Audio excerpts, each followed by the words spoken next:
यहाँ उपस्थित सम्पूर्ण आमा बुवा दाजुभाइ दिदीबहिनीहरूलाई म राष्ट्रिय स्वतन्त्र पार्टीको तर्फबाट हार्दिक स्वागत तथा अभिवादन टक्राउन चाहन्छु। आज हाम्रो कुराकानी हुँदै गर्दा पानी पर्यो भने म तपाईसँगै भिज्छु, मलाई छाता नउडाउनु होला, तपाई पनि छाता नउडी बस्नु होला, पानी पर्न सक्छ। यो संकेत हो। हामीलाई मौसम पूर्वानुमान थाहा थियो, तर हामीले अगाडि तय गरेको बाटो यो पानी भन्दा पनि कठिन छ। त्यो कठिन बाटो हिँड्नको निमित्त हामीले आजैबाट अभ्यास गर्नुपर्छ। म तपाईसँगै भिज्नेछु, आज तपाई पनि हामी सँगै भिज्नु होला। त्यो एउटा सन्देश आफैमा एउटा जानेछ कि नेपाली जनता अब परिवर्तनको लागि कुनै पनि चुनौतीको सामना गर्न तयार हुनेछन्। आज हामी यो सन्देश राजधानीबाट दिनेछौँ। देशभर पुगेर आयौं, सातै प्रदेशमा समितिहरू निर्माण भयो र अन्त्यमा सबैका कुराहरू सुनेर हामी राजधानी आएका छौं। हामीले यो संयोग पारेका होइनौं, हामीले जानाजान राजधानीको यो ठाउँ छानेका हौं। र आज खुल्ला मञ्चमा उभिनुको पछाडि एउटा ठूलो कारण छ। यसरी यो खुल्ला मञ्चले धेरै युवा नेताहरू दियो जो आज भूतपूर्व युवाको रूपमा रहनु भएको छ। यो खुल्ला मञ्चले आश गरेको थियो। यो खुल्ला मञ्चले आश गरेका कैयौं नेताहरू आज यो देशको भाग्य बदल्ने ठाउँमा नपुगेका होइनन्, पुगेका हुन्। तर तिनले यो खुल्ला मञ्चलाई धोका दिए। त्यो खुल्ला मञ्चलाई दिएको धोका वर्षौं पछि ठिक गर्नको निमित्त, त्यो हिसाब मिलाउनको निमित्त हामी देशभरबाट खुल्ला मञ्चमा आएका छौं। त्यो हिसाब मिलाउनको निमित्त उपस्थित आमा बुवा दाजुभाइ दिदीबहिनीहरू, यो खुल्ला मञ्चबाट आएका नेताहरूले यो देशमा ठूलो परिवर्तन दिनुभएको छ। हो, आजका दिनमा आफैले ल्याएको परिवर्तनको रगत पसिना आफैले चुस्नु भएर मात्रै हो, तर धन्यवादको पात्र पनि उहाँहरू हुनुहुन्छ।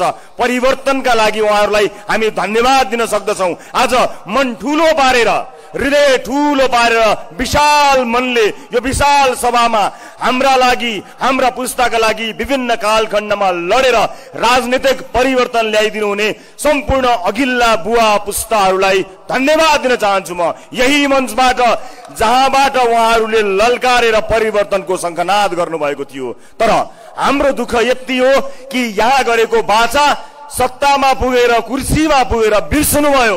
यति मात्र दुःख लागेको हामीलाई। तपाईहरूको इतिहाससँग हामीले लज्जित हुनु केही पनि पर्दैन, तर वर्तमान यति घिनलाग्दो हो कि भविष्यको कल्पना गर्दा पनि हाम्रो सातो जाने भयो। त्यसकारणले टेलिभिजनको स्क्रिनमा नै रमाएको मान्छे म त्यो स्क्रिनमा हटाउन सकिन र तपाईहरूको साथ समर्थनको लागि यो पोहर सफा गर्नको लागि आएको छु। उपस्थित आदरणीय आमा बुवा दाजुभाइ दिदीबहिनीहरू, टुडी खेल र मेरो एउटा गजबको सम्बन्ध छ। टुडी खेल र मेरो एउटा गजबको सम्बन्ध छ। विवाद र चर्चा दुईटै दिएको छ मलाई टुडी खेलले। मैले लाज नपचेका नकचराहरूलाई भनेको थिएँ। मैले लाज नपचेकाहरूलाई भनेको हो, तर लाज नपचेकाहरूले आफ्नो लाज अझै पनि नपचाई व्यथितिलाई निरन्तरता प्रदान गरे। मैले लाज नपचेको भनेर यसै भनेको होइन। टेलिभिजनमा सभ्य, शिष्ट, मिठो, कर्णप्रिय आवाज र दुई चार शब्द नजानेको मान्छे म होइन। त्यति ठूलो विद्वान त होइन, तर मिठा चिल्ला कुरा गरेर दङ्ग पार्न नजान्ने पनि होइन।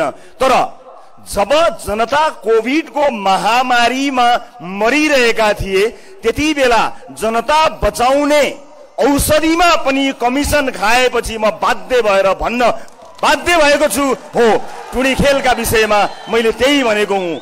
अब टुडी खेलका विषयमा टेलिभिजनबाट भनेको त्यो किकलाई मैले अब भोटमा बदल्ने निर्णय गरेको छु। त्यो किक भनेको मङ्सिर 4 मा तपाईले खसाल्ने मत हो। त्यसैलाई अब म किकमा परिणत गरेर आफ्नो त्यो भनाइ सच्याउन यहाँ टुडी खेलमा खुला मञ्चमा उभिएको छु कि अब लाज नपचेका नकचराहरूलाई एक जनालाई आउने मङ्सिर 4 गते मतदान मार्फत विदा गर्नुपर्ने भएको छ। आज बाको मुख हेर्ने दिन। मलाई धेरैले भन्नुहुन्छ अघिल्ला पुस्तालाई गाली गरेर मात्र हुन्छ, आफ्ना कुराहरू गर न, आफ्ना भिजन ल्याउ न, गर्न के खोजेको त्यो भन न, के हो तिमीहरूको राजनीतिक एजेन्डा, के राजनीति गर्न खोजेको त्यो भन न, राजनीति सिक न भनेर मलाई धेरैले भन्नुहुन्छ। म भन्छु म राजनीति सिक्दिन, मलाई यो राजनीति सिक्नु नै छैन। पानी झमझम परेको बेलामा पिच गरिरहेको छ। सरकारका निकायहरू आँखा बन्द गरेका छन्। पानी पर्दा पिच गर्नुहुन्न भन्ने कुरा जान्नका लागि राजनीति जान्नु पर्दैन। म त्यो राजनीति सिक्दिन, मलाई त्यो राजनीति सिक्नु छैन। आज देशका अस्पतालहरूको सुधार गर्नु पर्यो भने कोही अगाडि बढ्दैन, तर उपकरण किन्नु पर्यो भने सबै अगाडि बढ्छन्। एक एक मान्छेलाई थाहा छ कि यो देशलाई कंगाल एक एक ककसले गरेका छन्। थाहा पाउँदा पाउँदै पनि कोही पनि बोल्दैन, कोही चुक्क बोल्दैन। बाहरू भएका छन्, बाहरूलाई सम्मान गर्ने मान्छेहरू छन्, बाहरू अगाडि बढ्दैनन्। तर अब समय परिवर्तन भएको छ। म सबै बाहरूलाई आज बाको मुख हेर्ने दिनमा ससम्मान एउटा सन्देश दिन चाहन्छु। पछाडि बा भएका 3 बा, केपी बा, देउबा, नानीका बा, पछाडि बा भएकाहरूलाई ससम्मान बिदा गरौं, किनकि अगाडि बा भएकाहरू डोजर लिएर निस्किसके।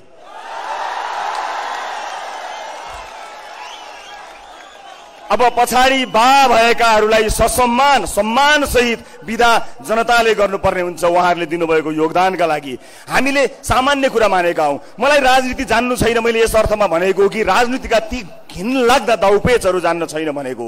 हामीलाई तिमीहरूको विचार के हो, आदर्श के हो, सिद्धान्त के हो, दर्शन के हो भनेर भनिन्छ। सबैभन्दा पहिला हामी यही सोध्न चाहन्छौं कि नेपालका राजनीतिक दलहरूले आफ्नो घोषणा पत्रमा, आफ्नो विधानमा बोलेर होइन लेखेर भनेका छन् कि यसो यसो गर्छौं भनेर। अनि हरेक चुनावमा जनतालाई लेखेर भनेका छन्, लेखेर लिखितम रूपमा कि यो गर्छौं यो गर्छौं यो गर्छौं यो गर्छौं यो गर्छौं। जनतालाई लेखेर गरिएको छ वाचा। विभिन्न उम्मेदवारहरूले हरेक ठाउँमा भाषणहरूमा गएर बोलेर वाचा गरेका छन्, बोलेका छन्। ती बोलीहरू त्यही छन्।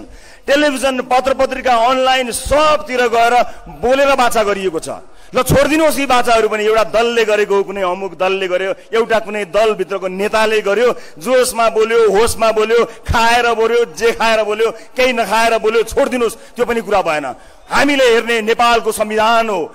यो देशको संविधानले लेखेरै हामीलाई वाचा गरेको छ कि नागरिकको स्वास्थ्य यस्तो हुनुपर्छ, नागरिकको शिक्षा यस्तो हुनुपर्छ, नागरिकको सुरक्षा यस्तो हुनुपर्छ, महिलाको सुरक्षा यस्तो हो, बालबालिकाको स्वास्थ्य र सुरक्षा यस्तो हो, पूर्वाधारहरू यसरी बन्नु पर्दछ, समाजमा मानवाधिकारको अवस्था यो हुनुपर्दछ, हरेक छोरीहरू सुरक्षित हुनुपर्दछ भनेर नेपालको संविधानले तपाईँ हामीलाई लेखेर वाचा गरेको छ।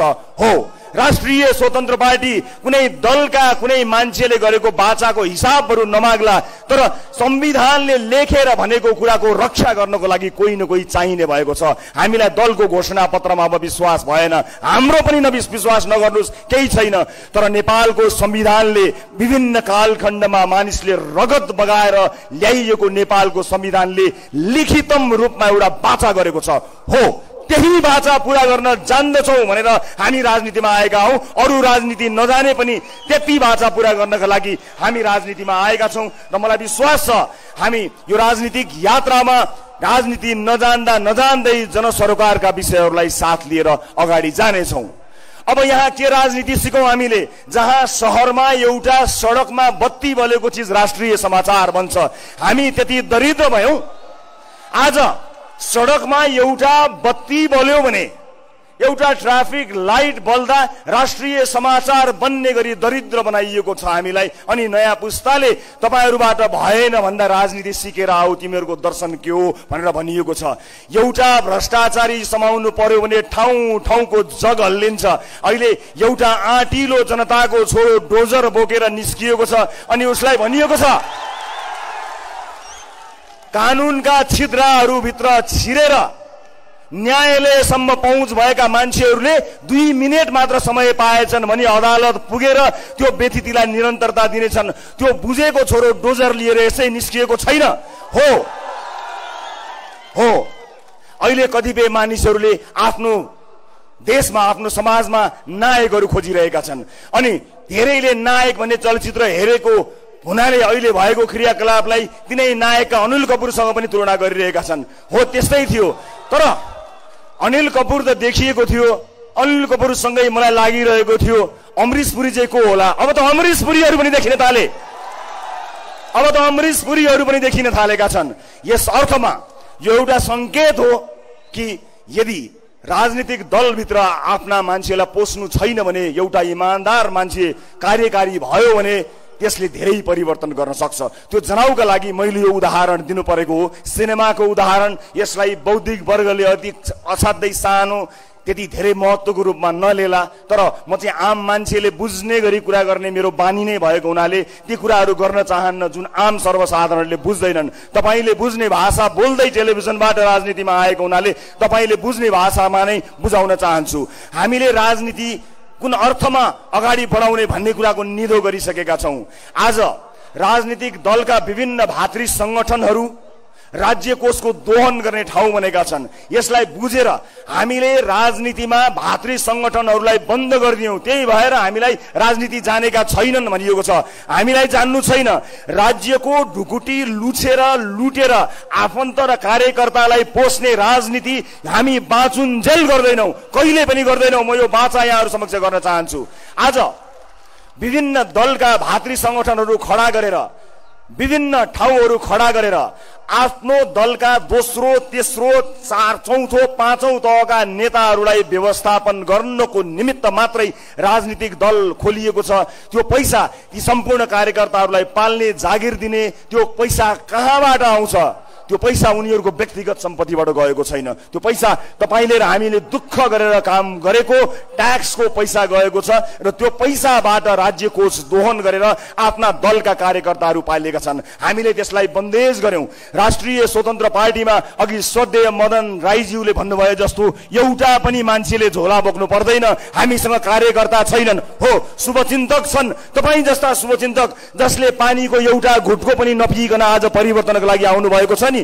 तपाईको बलमा राजनीति गर्दैछौं हामी, तपाईको आडमा, तपाईको भरमा निस्किएको छौं हामी। न बसका बस पठाएर तपाईलाई ल्याउने र पुर्याउने व्यवस्था गर्न सक्छौं, न मासु दिन सक्छौं, न चिउरा दिन सक्छौं, न रक्सी दिन सक्छौं, तर हुर्कतै गरेका तपाईका ससाना छोराछोरीहरूका लागि सानो र सुनौलो भविष्य दिन सक्छौं। यति चाहिँ म वाचा गर्न सक्छु। यति भए पुग्छ भने आउनुहोस् हामी सँगसँगै यात्रा गरौं। यो यात्रामा तपाई हामीलाई साथ दिनु होला। मलाई त धेरै गाह्रो छ। टेलिभिजनमा काम गरिरहँदा हरेक दलका व्यथिति र गलत क्रियाकलाप गर्ने नेतृत्वलाई खबरदारी गरेको छु। मेरो आफ्नो भन्नु कोही पनि छैन। पार्टी भित्र पनि परिवारवादलाई बन्देज गरिएको छ। आफ्नो भन्नु कोही पनि बोकेको छैन। आज नेपालको मूलधार संचार माध्यमले पनि मलाई कहिले पनि आफ्नो मानेको छैन। त्यसको मेरो आफ्नै दुःखहरू छन्। त्यो दुःख कुनै दिन कुनै चौतारीमा बिसाउला। यति हो कि यो क्षेत्रको श्रीवृद्धिका लागि संसारमै सबैभन्दा लामो टक शो सञ्चालन गरेर विश्व कीर्तिमान राखेर आफ्नो देशको नाम र भगवान गौतम बुद्धको नाम राख्ने अवसर पाएको थिएँ। तर मलाई मेरो क्षेत्रले कहिले पनि त्यसको अलिकति मलाई हक लाग्ने जति पनि माया दिन सक्दैन। अवसर पायो भने मलाई अपमानित गर्न, अवहेलित गर्न खाँदैको भात छोडेर पनि आउँछ। मेरो आफ्नो भन्नु धेरै कोही छ भने तपाईहरू मात्रै हो। किनभने हरेक दलभित्र त्यस दलभित्रका व्यथिति र विसङ्गतिभित्र बोलेको हुनाले हत्तपत्त म रुचाइने मान्छेमा पर्दिन। कुनै न कुनै दल र कुनै न कुनै नेताको तारो बनेको छु। आफ्नै क्षेत्र सञ्चार क्षेत्रले पनि त्यति न्यानो माया गर्दैन। अब मसँग बाँकी रहेको साहस के थियो र? राजनीतिमा आउनुभन्दा अगाडि मैले धेरै सोचेँ, धेरै विचार गरेँ। मैले कसलाई राखेको छु र? हर क्षेत्रको व्यथितिका बारे कुराकानी गरेको छु। बाटाहरू कमजोर बने, किन यस्तो बाटो बनाएको भनेर कमजोर बाटो बनेको पिच हातैले उक्याएर देखाएको छु। ती मान्छेहरूले मलाई किन साथ दिन्छन् होला? तिनको परिवार, आफन्त र कम्पनीले मलाई किन भोट हाल्छ होला? म सोचिरहन्छु। एउटा सुधार गृहमा नेपालीहरूलाई पिसाब चटाएर राखेका ठाउँहरूमा गएर उनीहरूलाई उद्धार गरेर आएको छु। तिनका मान्छेहरू, आफन्तहरू कति सल्बलाएका होलान्, तिनले मलाई किन आफ्नो भन्ने होला? मेरो भन्नु को छ र भन्ने लागेको थियो। एउटी चेलीलाई यौन दुराचार गर्नको निमित्त कोठाभित्र राख्दा त्यो कोठा फोडेर जाँदा उनको आवाजलाई प्रतिनिधित्व गरेको थिएँ। त्यस्ता कयौं अधर्मीहरू छन्। ती अधर्मीहरूले पनि मलाई के माया गर्छन् होला र म कसको सहारामा कसले भोट दिन्छ भनेर चुनावमा जाने होला? मलाई बडो दोधार परेको थियो। तर आँट गरेर, साहस गरेर तपाईहरूको भर परेर राजनीतिक दलमा आएको छु। मलाई आश तपाईको मात्रै छ, अरू कसैको पनि छैन। र मलाई मलाई आश भरोसा तपाईको मात्रै छ, अरु कसैको पनि छैन। र तपाईको आश र भरोसा भए मलाई कसैको आश भरोसा पनि चाहिँदैन। मात्र तपाईको साथ हौसला मिलिरहोस्। आज आम जनताबाट बाहिरिएर चुनावका माध्यमबाट र आफै तोडफोड भएर टुटेर फुटेर दलहरू टुक्रा टुक्रा भएर सानो भएका छन्। सानो भएका दलहरू एक्लै होइन, मिलेर चुनाव लड्नका लागि आएका छन्। हो, बेथिति जोगाउनको निमित्त, देशमा अराजकता भयो भने न्याय जोगाउनको निमित्त, संविधानको रक्षाको निमित्त आवश्यकता पर्दछ। दलहरू मिल्नु पर्दछ, गठबन्धन हुनु पर्दछ। तर आम चुनावमा टुक्रा टाक्री परेका 5-5 वटा दल, 6-6 वटा दल मिलेर एक भएर यसरी जनतामा जानु भनेको ठगी हो। यस्तो ठगीलाई नेपाली जनताले अनुमोदन गर्न हुँदैन। एक्लै आउनुपर्छ राजनीतिक दल एक्लै आउनुपर्छ। 165 ठाउँमा अहिले हिसाब गरेको देखेको थिएँ मैले। उनीहरूको गठबन्धनकै दाबी नै जोड्दाखेरि 233 जना त उहाँहरूको पुग्नु भएछ, जबकि उहाँहरूलाई थाहा छ कति ठाउँ बाँकी, जम्मा 165 चाहिन्छ भनेर। अब उस्तै पर्यो भने यी सबै दल मिलेर आफूलाई जति सिट चाहिने हो संशोधन गरेर त्यति नै सिट संसदमा बढाउन समेत सक्नेछन्। हामी होशियार हुनुपर्नेछ। उपस्थित आमाबुवा दाजुभाइ दिदीबहिनीहरू, हामीले चाहेको परिवर्तनका बारेमा हामीले बारम्बार भन्दै आइरहेका छौं। विधिको शासन सबैभन्दा महत्त्वपूर्ण कुरा हुन्छ। आज हामीलाई राजनीति सिकेर आऊ भन्ने मान्छेहरूलाई म एउटा मात्र प्रश्न गर्न चाहन्छु।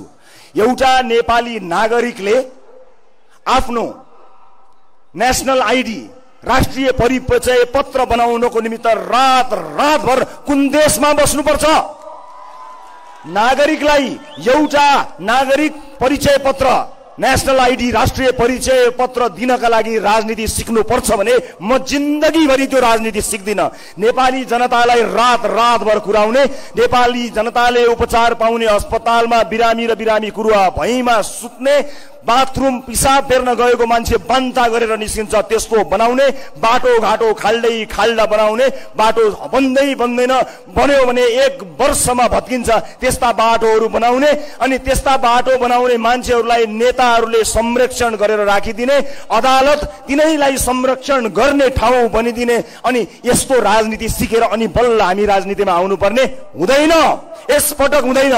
यो मङ्सिर 4 गते हामी राजनीति सिक्दै गरौँला। सिक्दै गर्दा पनि यति घिनलाग्दो राजनीति सिक्ने रहर हामीलाई छैन। हामी कुनै बाध्यतामा पनि छैनौं। यसपटक यो बेथितिको मेन स्विच अफ गर्ने अठोट गरेर हामी मैदानमा आएका छौं। उपस्थित आदरणीय दाजुभाइ दिदीबहिनीहरू, आज यो मञ्चमा उपस्थित हुनुभएका मानिसहरूलाई तपाईले कति चिन्नुभयो कति चिन्नु भएको छैन म जान्दिन, तर यो देशले उहाँहरूलाई चिन्नु पर्दछ। उहाँहरूलाई मात्र होइन, उहाँहरू जस्ता त्यस्ता व्यक्तिहरूलाई चिन्नु पर्दछ जसलाई चिनिसकेपछि मात्र यो देश परिवर्तन हुन सक्छ। शिक्षाको क्षेत्रमा, स्वास्थ्यको क्षेत्रमा अभियान चलाएर विभिन्न पेशा र व्यवसायमा उत्कृष्टता हासिल गरेका मानिसहरू यसपटक चुनाव लड्नका लागि आउँदैछन्। हामीले आफूले चिनेका मान्छेहरूलाई मात्रै टिकट दिएर देशमाथि अन्याय अत्याचार गर्ने बारेमा सपनामा पनि सोचेका छैनौं। यसर्थमा यहाँ उभिएका मानिसहरूलाई तपाईले र अब आउन सक्ने सम्भावना भएका मानिसहरूलाई तपाईहरूले चिन्नु पर्ने हुन्छ।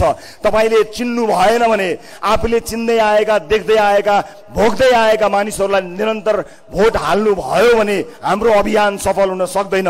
यसर्थमा हामी जनताको सेवा नगर्ने मानिसलाई आफ्नो घण्टी चुनाव चिन्ह दिँदैनौं। घण्टी चुनाव चिन्ह दिइसकेपछि जिताएर पठाउने जिम्मा तपाईलाई लगाएका छौं। यदि हामीले घण्टी चुनाव चिन्ह दिएर पठाएका मानिसहरू कथम कदाचित तिनले हामीलाई झुक्याएछन् भने तपाई नझुक्नु होला। कुनै पनि राजनीतिक दलले आफ्नै उम्मेदवार सक्षम छैन भने भोट नदिनुहोस् भन्दैन। तर म राष्ट्रिय स्वतन्त्र पार्टीको सभापतिको हैसियतले यो मञ्चबाट उठेर भन्छु, हामी सकेसम्म सक्षम, इमानदार, राष्ट्रप्रेमी मानिसलाई घण्टी चुनाव चिन्ह दिएर आउने चुनावमा पठाउँदैछौं। कथम कदाचित हामी झुकियौं भने, हामी उसलाई चिन्न जान्न पछि पर्यो भने तपाई पछि नपर्नु होला, तपाई नझुकिनु होला। अब तपाईले झुकिनु भयो भने 5 वर्षमा यो देशको धेरै बर्बादी हामीले हेर्नु पर्ने हुन्छ। यसर्थमा उपस्थित सबैजनालाई म यही अनुरोध गर्न चाहन्छु कि आउने चुनावमा घण्टी चुनाव बाहकलाई पनि प्रश्न सोधेर मात्र भोट हाल्नु होला। अन्य दलहरूका हकमा हामीले भन्नै पर्दैन। उपस्थित आमाबुवा दाजुभाइ दिदीबहिनीहरू, यहाँ उपस्थित तपाईहरू धेरैजना सम्भवतः कुनै न कुनै दलमा विश्वास, सदस्यता या केही आशा लिएर योभन्दा अगाडि बढ्नु भएको हुन सक्दछ। मलाई थाहा छ, स्वाभाविक पनि हो। राजनीतिले गाँजेको समाजमा कुनै न कुनै ढङ्गले राजनीतिमा आबद्ध हुन बाध्य पारिएको छ। एउटा पेशा व्यवसाय गर्ने मान्छेले आफ्नो पेशा व्यवसाय गरेर खान पाउने वातावरण छैन। एउटा राजनीतिक दलको आश्रय लिएन भने उसको उठीवास लाग्छ। एउटा दलको छातामुनि बसेन भने उसको उठीवास लाग्छ। त्यस्तो नहोस् भन्नका लागि हामीले पेशा व्यवसायीहरूलाई हाम्रो दलमा समावेश गरेका छैनौं। हामीले कुनै भातृ संगठन बनाएका छैनौं। हामीले पेशा व्यवसाय गर्ने मानिसहरूले आफ्नै पेशा र व्यवसाय गर्न सकुन् भन्ने परिकल्पना गरेका छौं। यो देशका ठूला ठूला व्यापारी व्यवसायीहरू, संसारले चिनेका देशका एकमात्र अर्बपतिहरू समेत राजनीतिक दलमा पुग्न बाध्य भएका छन्। त्यो तिनको रहर होइन, तिनको बाध्यता हो। एउटा मान्छेलाई अर्बपति भइसक्दाखेरि पनि दलको छाता चाहिने कस्तो संस्कार बनायो हामीले सोच्नुपर्ने बेला आएको छ।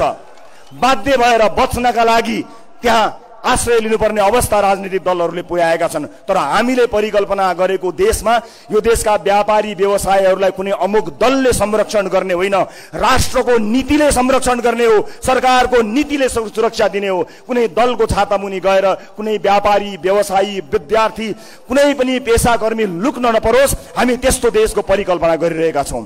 उपस्थित आदरणीय दाजुभाइ दिदीबहिनीहरू, यो मंचमा, यो खुला मञ्चमा आएर परिवर्तनको धेरै ठूलो शंखनाद गरिएको छ।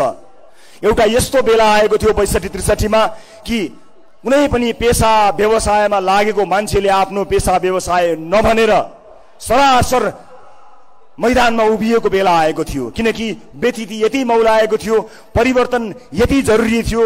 न पत्रकार, न लेखक, न कलाकार, न विद्वान, न बुद्धिजीवी, न कृषक, न मजदुर, सबैजना सडकमा उत्रिनु पर्ने अवस्था आएको थियो। तर व्यथितिले यसरी जरो गाडेको छ कि अब बेला त्यही आएको छ।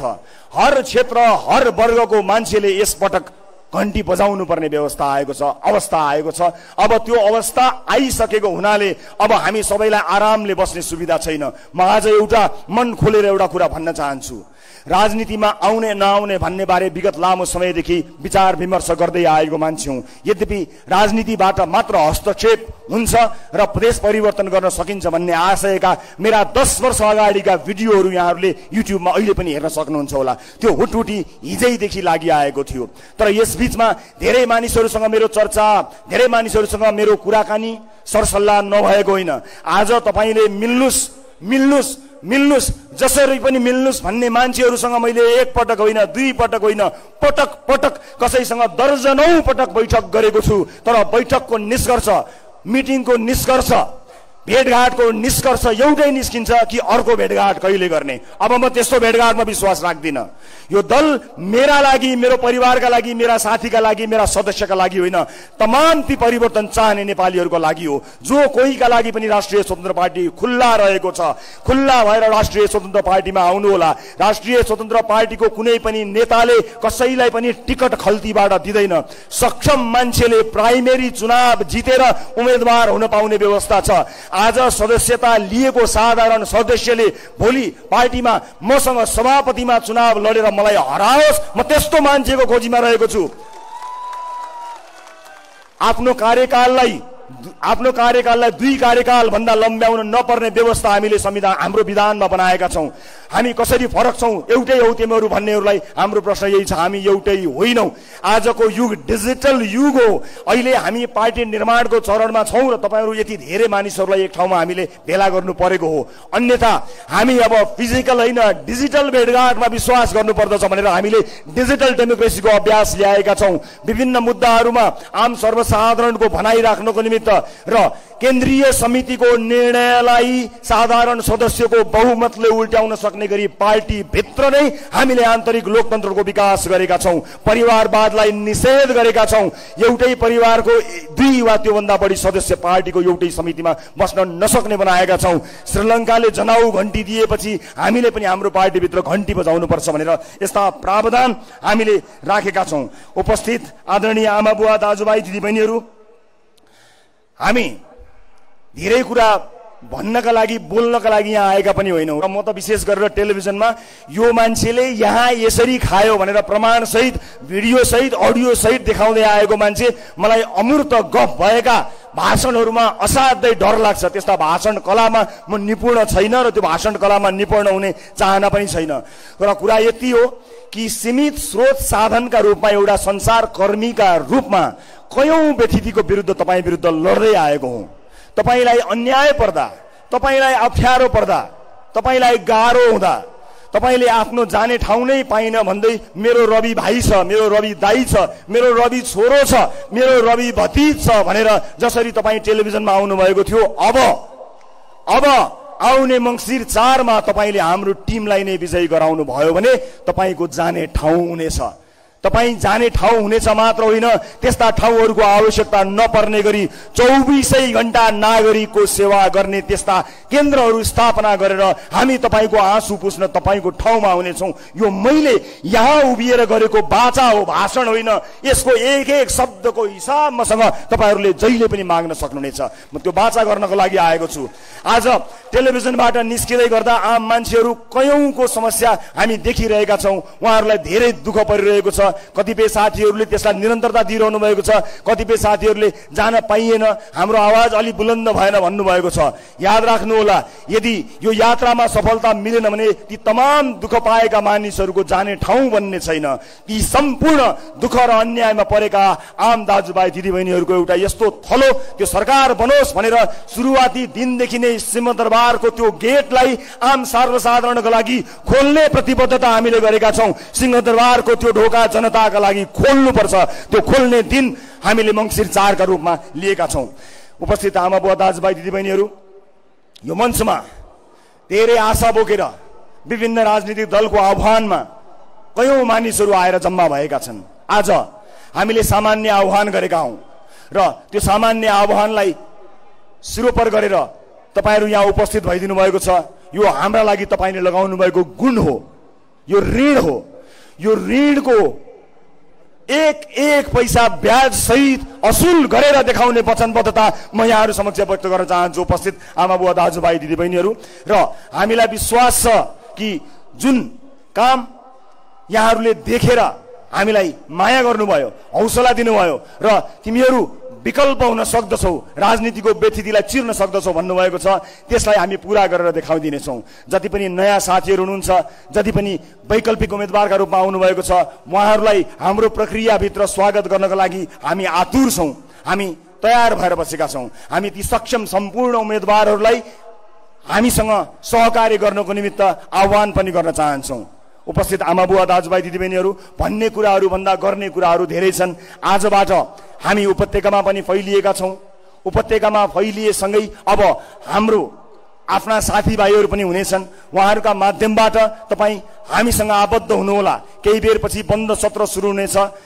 उपत्यकाका विभिन्न जिल्लाहरू र पालिकाहरूमा सहभागी हुने चाहनेहरूको हामीलाई आवश्यकता पर्नेछ। पार्टीसँग सँगै सहकार्य गर्ने तपाईहरूको आवश्यकता हामीलाई पर्नेछ। त्यससँगै हामी एउटा यस्तो लोकतान्त्रिक पद्धतिबाट पार्टीलाई अगाडि बढाउन चाहन्छौँ, त्यसमा तपाईहरूको सहभागिताको हामीले अपेक्षा गरेका छौँ। आज यहाँ आएर तपाईहरूले बिना कुनै लोभ, बिना कुनै लालच उपस्थित भइदिएर एउटा ठूलो सन्देश दिनुभएको छ। यो सन्देश हाम्रा लागि ऊर्जा हो, आशीर्वाद हो। अनि विभिन्न ठाउँमा बसेर बाआमाहरूले हामीलाई त्यसै गरी माया र हौसला दिइरहनु भएको छ। संसार भरिरहनुभएका विभिन्न महानुभावहरूले हामीलाई त्यहीबाट विजयी भव भनेर पनि आशीर्वाद दिनुभएको छ। तपाईहरू सबैलाई हामी धन्यवाद दिन चाहन्छौँ। अब आउँदै गरेको निर्वाचनमा हामी कटिबद्ध भएर प्रतिबद्ध भएर अगाडि बढ्नुपर्ने भएको छ। स्थापित दलहरूले विभिन्न निर्वाचनमा विभिन्न कार्यहरू गरेका छन्। निर्वाचनहरूमा के हुने नहुने काम गर्नुपर्दछ भन्ने कुरा जानेका छन्। यस अर्थमा तपाईहरूले खबरदारी गर्नुपर्ने छ। म यहाँहरू सबैलाई उपस्थितिका लागि धेरै धेरै धन्यवाद दिन चाहन्छु र आगामी दिनमा केही समयपछि चाँडै नै आफ्नो निर्वाचन क्षेत्र र आफ्नो टिमका निर्वाचन क्षेत्र सहित यहाँहरू समक्ष कुनै न कुनै माध्यमबाट जोडिनेछु। यो खुल्ला मञ्चमा बसेर यस अगाडि यहाँ गरिएका वाचाहरू अब पूरा गर्ने वाचा गर्नका लागि हामी उपस्थित भएका छौँ। नयाँ कुनै बाचा होइन, गरिएका बाचाहरूको खबरदारी गर्नको निमित्त आज यो खुल्ला मञ्चमा उपस्थित भएका छौं। सम्पूर्ण महानुभावहरूलाई फेरि एकपटक हृदयदेखि धेरै धेरै धन्यवाद दिन चाहन्छु। र हामीले हाम्रा सभाहरूमा, हाम्रा कार्यक्रमहरूमा भनेका भनाइहरूको रेकर्ड तपाईहरुले राख्नुहोला। ती भाषण होइनन्, ती तपाईलाई हामीले गरेको बाचा हुन्। ती बाचाका एक एक अक्षरलाई हामीले पालना गर्नुपर्नेछ। त्यसका लागि तपाईहरु तयार रहनुहोला। र विशेष गरेर यही मञ्चमा उभिएर यही टुनी खेल जोगाउने आन्दोलनको एउटा सहभागी हुने अवसर मैले पनि प्राप्त गरेको थिएँ। मलाई आज गर्व लागेको छ त्यही उभिएर राजनीतिक यात्राको बारेमा पनि तपाईलाई बताउन पाएको छु। र अब बर्सातको सम्भावना भएको हुनाले बन्द सत्रको बारे जानकारी साथीहरूलाई अर्को सूचनाबाट हुने जानकारी आएको छ। बन्द सत्रमा सहभागी हुन चाहनेहरूले हामीलाई सम्पर्क गर्नुहुनेछ भन्ने विश्वास लिएको छु। यति भन्दै म आज आफ्नो भनाइ यही टुङ्ग्याउँछु। हाम्रो यात्रा सुरु भएको छ। मङ्सिर 4 मा गएर यो यात्रा ब्यालेट बक्समा गएर मात्र टुङ्गिनेछ। सबैको जय होस्।